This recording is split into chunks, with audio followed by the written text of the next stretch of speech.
We started planning last year, 2015, planning how to mark the occasion of becoming 25 years, because we pretty much forgot to do anything when we were 10 years. Then we did a little concert when we were 15, then we forgot the 20th again. So now we decided we had to do something proper for the 25th anniversary.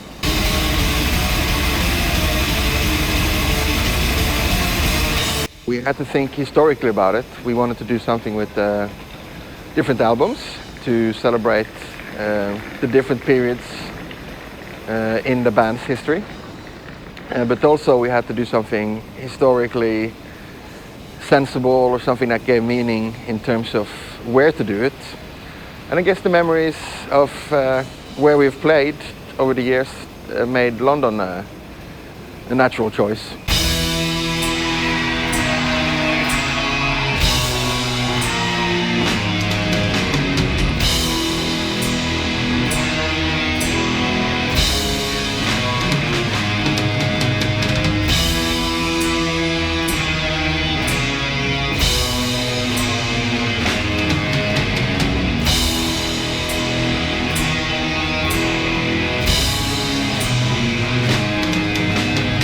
London has been very important for Enslaved in the history.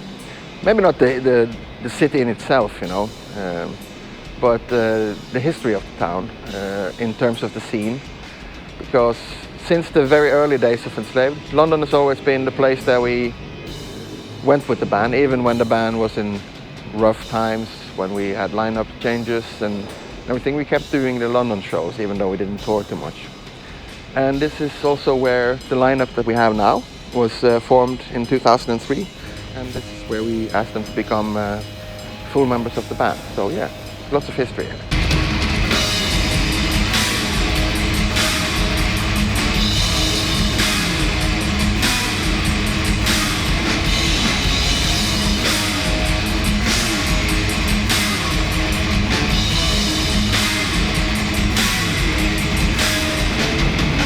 Here we stand outside the underworld in the heart of Camden, London, celebrating Enslaved's 25th anniversary. Really psyched to play this venue. The underworld is one of the...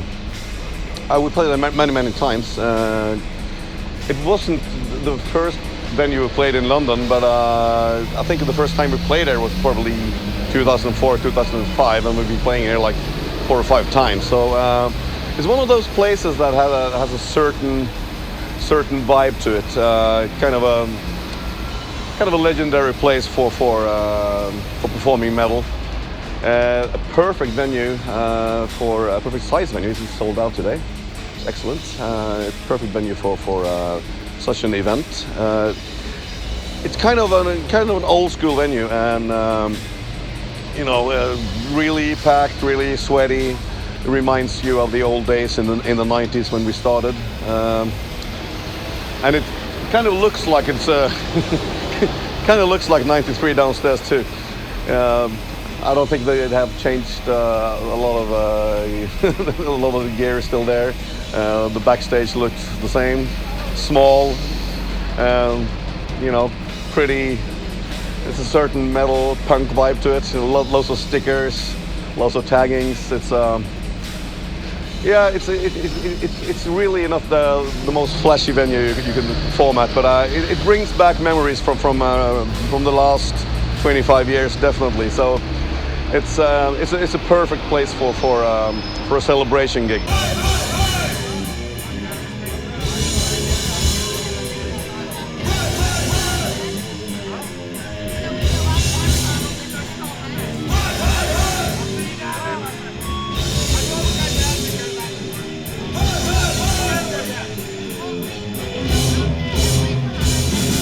Things have changed quite a lot over the years.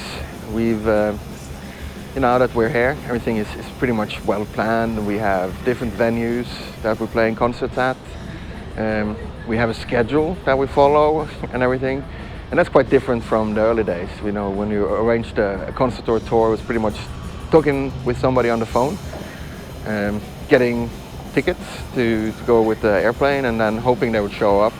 I don't think even we did mobile phones back then, actually. and definitely not the internet.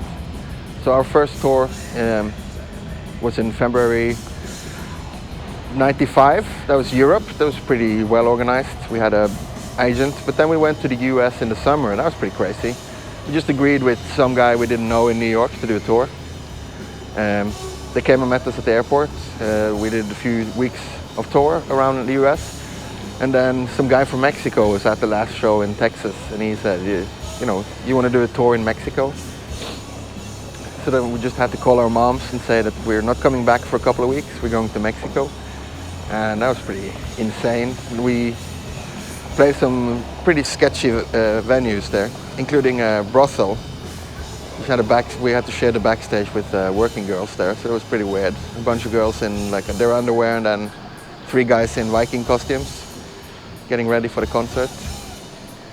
And then the guy left us on the street after the last show. He just took off with the rest of the money, and then we had to take like normal bus to the border to get back into the US. On a bus with a bunch of people with chickens on their laps and police controls like every hour. It was a bit of a nightmare. And of course you had the stomach problems also. It took us 2 days to get back to the US. And luckily, again, you know, there's no communication, but one of the crew members from the US tour, he had a feeling something was wrong, so he was waiting on the border for many days and then found us there. And then we got back to Norway, so yeah, things were a little bit different touring then, yeah. Thank you so much and good evening, London! Once again, good evening, London, actually. To the newbies, we are Enslaved and we come from Norway. And we've been doing this for a heck of a long time. 25 years! And thanks for joining in our celebrations. Thank you so much for coming.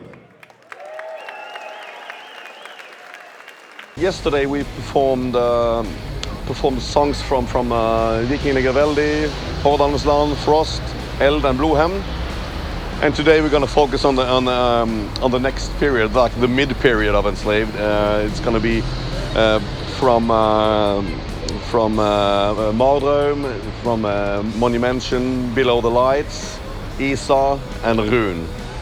And tomorrow we're going to perform from the more recent albums like In Times, Invertebrate, Axiomatica, Houdini.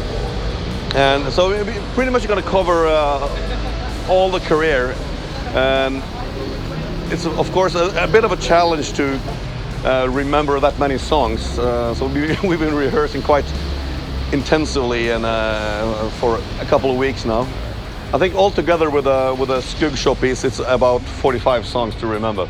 So that's a bit of a challenge. But we played yesterday from those first albums, and that went extremely well. It's a fantastic vibe in the audience. A great symbiosis of energy between the band and the audience, and we're hoping for the same thing at Underworld today. I'm pretty sure we will achieve it because this is like more home ground, even more home ground than the venue yesterday, which was our first time playing at the Dome. So today it's like the Underworld in many ways feels like a second home to us. It's like playing at the Garage in Bergen. So. It's a gig in front of friends and comforting in some ways, and very challenging in other ways because we haven't been playing these songs for a while, at least not all of them. So there's going to be songs that we haven't been performing since early 2000, and many of the songs we have only performed like once or twice before, and never in London. So it's going to be exciting. It's going to be an exciting night for both the band and the audience.